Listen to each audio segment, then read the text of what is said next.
लागेला सीना।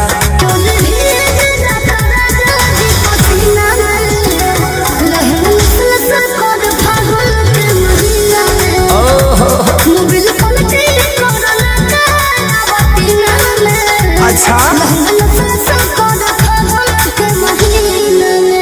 फगुन हटा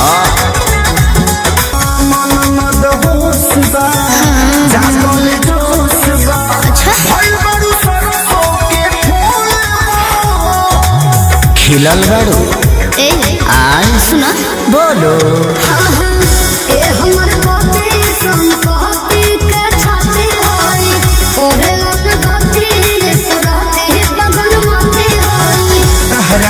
भूख नहीं बातों हसीना हसीना हो हसीना में बोल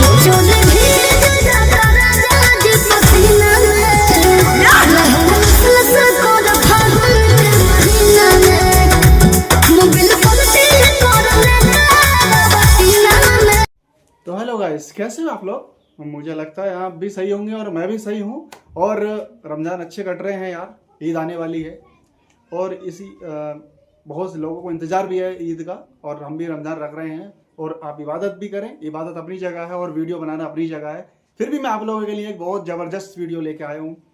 इसमें आपको मैं बताऊँगा एनालिस्ट के बारे में, यूट्यूब वीडियो को सजेस्ट कैसे करता है, यूट्यूब कैसे वीडियो पे काम करता है, कैसे वीडियो को आगे बढ़ाता है आपकी।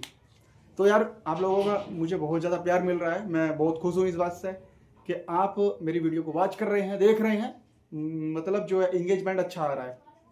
तो यार बस एक ही रिक्वेस्ट है आपसे, आप मुझे जैसे आप सपोर्ट कर रहे हैं, भले ही कम आ रहा है इंगेजमेंट और आप कम सब्सक्राइब कर रहे हैं, तो मैं आपसे यही बोलना चाहूँगा यार प्लीज़ आप सब्सक्राइब ज़्यादा करें और वीडियो को पूरा वॉच करें, क्योंकि मुझे बहुत टाइम लग जाता है इसे वीडियो क्रिएट करने में। और आपसे रिक्वेस्ट है यार सब्सक्राइब करके ही जाना है। मेरे खुद के बहुत अच्छे सॉन्ग आने वाले हैं, बहुत अच्छे डांस वीडियो आने वाले हैं, क्योंकि आएंगे तो तब जब आप मुझे प्यार दोगे, सपोर्ट दोगे।